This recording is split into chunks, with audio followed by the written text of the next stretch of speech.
So Donald Trump just had a complete meltdown on Truth Social, so severe that Republican lawmakers are now publicly calling for his resignation. And what triggered this explosion? A routine budget hearing where members of his own party questioned whether he had the temperament to handle the pressures of the presidency.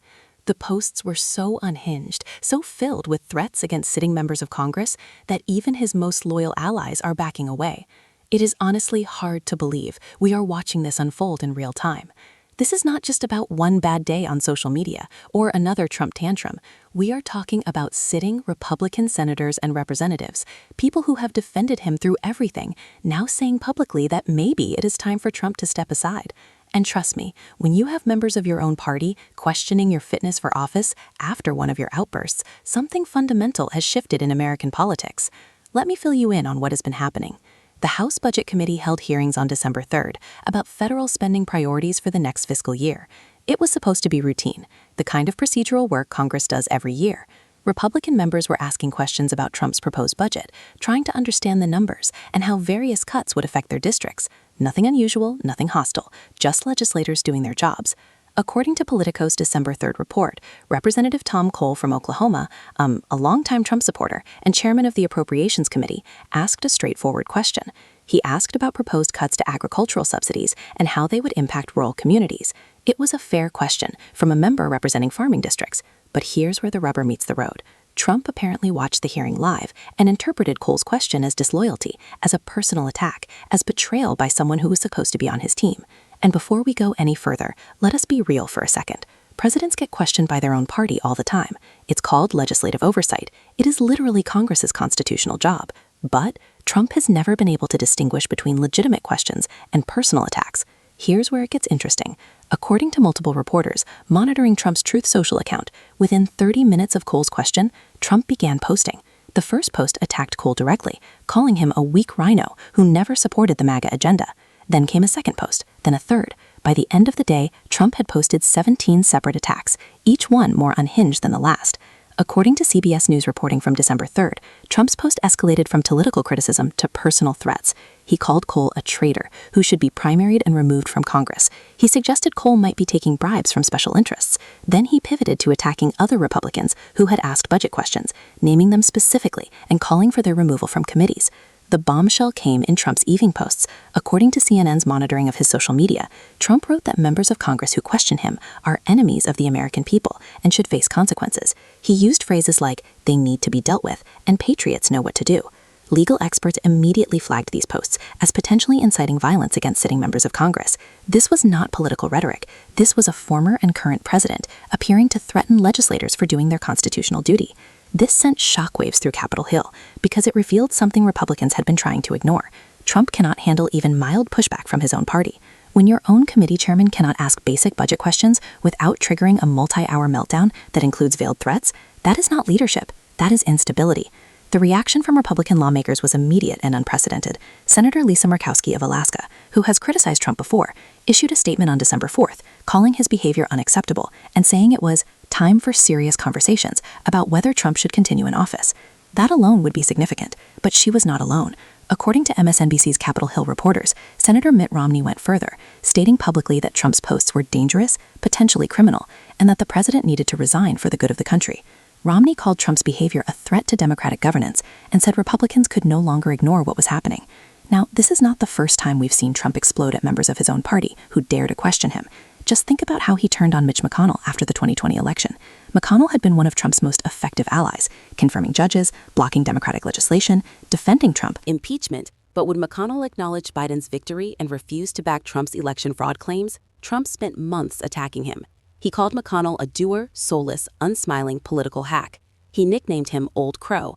He actively tried to recruit primary challengers against McConnell allies.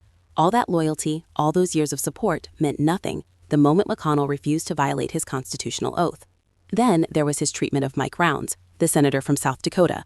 Rounds is about as conservative and pro-Trump as they come, a reliable vote for Trump's agenda on everything. But in January 2022, Rounds said in an interview that the 2020 election was fair and legitimate. That was it. One truthful statement about election integrity. Trump immediately issued a statement calling Rounds a jerk, stupid, and a rhino. He said Rounds would never have been elected without Trump's endorsement. For telling the truth once, Rounds became an enemy. And let us not forget what happened to Liz Cheney. She voted with Trump over 90% of the time during his presidency. She was the third-ranking Republican in House leadership, a staunch conservative with impeccable Republican credentials. But she voted to impeach Trump after January 6th and joined the committee investigating the attack. Trump made destroying her political career his personal mission. He recruited a primary challenger, campaigned against her relentlessly, and successfully removed her from Congress. Her crime was prioritizing constitutional duty over personal loyalty to Trump. Even Kevin McCarthy discovered that loyalty to Trump has limits. McCarthy literally flew to Mar-a-Lago after January 6th to repair his relationship with Trump. He defended Trump constantly, blocked investigations, gave Tucker Carlson exclusive access to January 6 footage, everything Trump wanted. But when hardline Trump supporters voted McCarthy out as Speaker, Trump did not lift a finger to save him. Years of absolute loyalty bought McCarthy nothing when he actually needed Trump's help. Now it is Tom Cole and other Budget Committee members joining this list. The pattern is unmistakable. You can show Trump complete loyalty, vote for his agenda every single time, defend him through every controversy, but the moment you do your actual job as a legislator, the moment you ask a question or state an inconvenient truth, Trump views it as betrayal and comes after you with everything he has. So what specifically did Trump post that crossed the line from political criticism into dangerous territory? Let us break it down. According to legal experts who reviewed the posts, Trump's language contains several elements that raise serious concerns. First, he used the word traitors repeatedly to describe elected officials. In Trump's previous rhetoric, calling someone a traitor has often preceded violence against that person by his supporters. When Trump calls someone a traitor, his base understands it has permission to target them.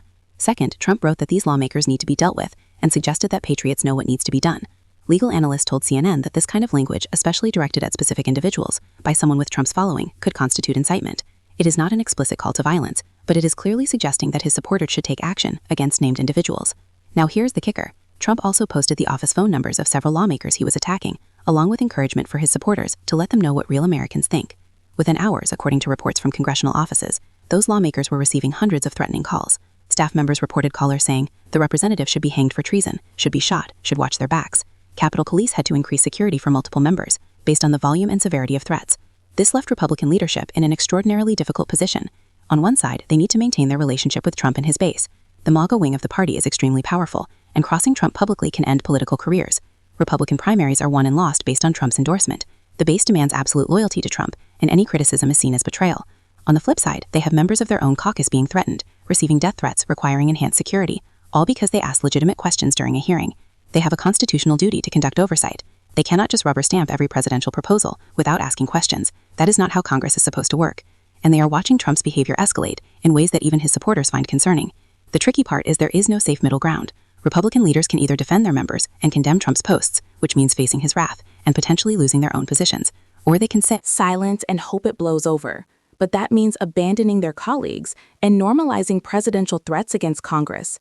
Neither option is politically survivable without significant cost. Legal and political analysts are noting that Trump's posts may have crossed into criminal territory. Joyce Vance, former U.S. attorney and current legal analyst, appeared on MSNBC on December 4th and explained that threatening members of Congress to influence their official actions is a federal crime. She noted that while Trump has a First Amendment right to criticize lawmakers, directing his followers to target specific individuals with language suggesting they should be dealt with potentially violates 18 U.S. Code Section 115, which prohibits threatening federal officials. Andrew Weissmann, former FBI general counsel and Mueller investigation prosecutor, went even further. He told viewers that Trump's pattern of posting threats followed by his supporters taking action creates a direct causal link. Weissmann pointed to January 6 as the clearest example. Trump told supporters to fight, they fought. Trump told them to march to the Capitol, they marched. When Trump says lawmakers need to be dealt with, people who follow his instructions will attempt to deal with them.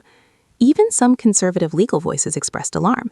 Jonathan Turley, the George Washington University law professor, who has defended Trump through multiple controversies, stated on Fox News that Trump's posts were reckless and potentially illegal. He said that a president cannot use his platform to intimidate Congress, and that Trump's specific language about patriots knowing what to do was dangerous, given the violence we have already seen from Trump supporters. So let us break down what this could mean, because it is not just another Trump controversy. It has serious consequences for governance, party unity, and democratic norms. First up is the immediate governing crisis. How does Congress conduct oversight when asking questions triggers presidential meltdowns and death threats? Republican members now have to calculate whether fulfilling their constitutional duties is worth the personal risk to themselves and their families. That is not a functioning democracy. That is rule by intimidation. According to Politico's reporting from December 5th, several Republican committee members privately told leadership they are reconsidering their willingness to hold hearings or ask tough questions. They have families. They have seen what happens when Trump targets someone. The risk is not theoretical anymore. Looking ahead to broader political implications, this is causing a genuine fracture in the Republican Party. You've got the MAGA base that believes any criticism of Trump is betrayal, and that threatened lawmakers probably deserve it for not being loyal enough. Then you've got traditional conservatives who believe in constitutional governance, separation of powers, and congressional oversight. These two factions are increasingly incompatible. Moderate Republicans and those in competitive districts are watching colleagues get death threats for doing their jobs. Some are genuinely asking whether staying in politics is worth it. Others are quietly considering whether they can continue enabling Trump's behavior. But beyond the immediate political crisis, this is about fundamental democratic principles. Congress is a co-equal branch of government. Legislators are supposed to question, investigate, and provide oversight of the executive. When a president responds to oversight with threats and intimidation, when his followers target lawmakers with violence, the entire constitutional structure breaks down. If this behavior is normalized, if Trump faces no consequences for threatening members of Congress, then we have established a precedent that presidents can intimidate the legislative branch into submission. That is not a republic of laws. That is authoritarian rule. This whole scenario is causing panic throughout establishment Republican circles. According to the New York Times reporting from December 5th, multiple Republican senators held an emergency meeting to discuss what they are privately calling the Trump problem. Participants in that meeting, speaking anonymously, said there is genuine concern that Trump's behavior is spiraling and that the party needs to decide whether to continue defending him or whether protecting democracy requires them to break with him. Publicly, the problem is that breaking with Trump likely means losing their next primary. But continuing to enable his behavior means watching American democracy deteriorate in real time. It is an impossible choice, and the clock is ticking. Meanwhile, on the other side, Democrats are watching this Republican civil war with a mixture of concern and calculation. They are genuinely worried about the threats against members of Congress and the broader implications for governance. But they are also recognizing this as a massive political opportunity. When Republicans are calling for Trump's resignation, when his own party members are receiving death threats, Democrats do not need to make the case against Trump. Republicans are making it for them. Things became even more intense when Trump doubled down rather than backing off after the initial backlash. Trump posted again on December 5th, this time attacking the Republican senators who called for his resignation. He called Romney a stone-cold loser and said McCaskill was always a traitor who should be expelled from the party. He then posted that any Republican who calls for his resignation is finished in politics and will face primary challenges from real America First candidates. This response revealed everything about Trump's mythology. Rather than recognizing that he had crossed a line, rather than attempting to de-escalate or repair relationships, Trump's instinct was to attack harder, threaten more severely, and demand absolute submission. It is about so much more than just Trump's latest social media meltdown. It is about whether elected officials can do their constitutional jobs without facing presidential threats and mob violence. If Trump can intimidate Congress into silence through threats and attacks, then we have lost the separation of powers that makes democratic government possible. This is not just about one unstable president. It is about whether America's constitutional system can survive a leader who views any questioning as betrayal and any oversight as grounds for retaliation. The question is whether we are a nation of laws where all officials, including the president, are accountable to constitutional processes, or whether we are sliding toward a system where power is maintained through loyalty, intimidation, and the threat of violence. So here is the deal. Donald Trump responded to routine budget questions from his own party by launching a multi-day social media tirade that included apparent threats against sitting members of Congress, leading Republican lawmakers to publicly call for his resignation. For the first time, this is not just about Trump having a bad day or being thin-skinned about criticism. It is about whether Congress can function as a co-equal branch of government when the president responds to oversight with threats that generate death threats against legislators. When members of your own party are saying, you need to resign because your behavior threatens democratic governance, we have entered genuinely unprecedented territory.